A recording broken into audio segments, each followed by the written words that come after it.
Zorinko with Skyline Properties, Bellevue, Washington here. Just wanted to chime in and do a quick video to explain the difference between a buyer's market and a seller's market and what that really means to buyers and sellers, because a lot of people don't really understand that. So a buyer's market is typically defined when you have an excess of inventory in a specific price point and ultra-local area compared to the buyer pool that is competing to buy those homes. So, for example, when you take the demand ratio, which measures active listings that are active in a specific price point and area, to listings that are pending in a specific price point and area, that will give us a ratio. And a neutral number for a demand ratio is usually 5 to 1 on single-family homes. When you get to the luxury market, a neutral market is typically 7 to 1, 7 actives to 1 pending.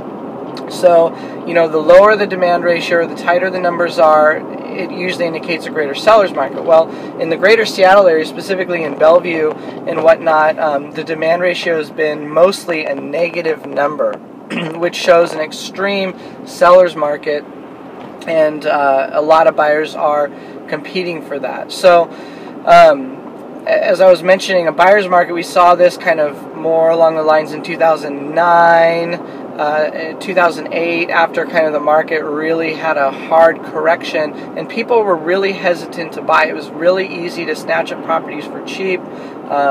Investors were going just crazy, having fun during that time period because they were grabbing all these properties for just great deals.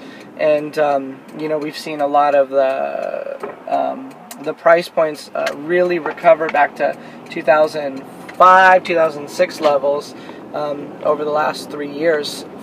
So that's kind of the way you define a buyer's market. A seller's market is obviously the opposite of that, where you have a lower inventory and a higher amount of buyers competing for that inventory, and which is what we're seeing right now in the greater Seattle area. So those are kind of the definitions. As a seller, it's great to sell in a seller's market, but it really all depends ultimately on your wants, needs, and goals of whether that is really best for you. It's stressful all the way around because, you know, sometimes you think, oh, if I wait a little bit longer, you know, maybe I'll get another $5,000, $10,000, $20,000, $50,000 out of my property. Should I do the updates and repairs prior to listing? My answer to that most of the time is yes. If you can afford it and you have the time to do it, because you will get a return on your dollar in a seller's market. And even in a buyer's market, it's always best to do that. So if you have any questions or comments, or you disagree with my definition of a seller's market and a buyer's market, please feel free to email me at scondorealestate@gmail.com or comment below. Thanks so much.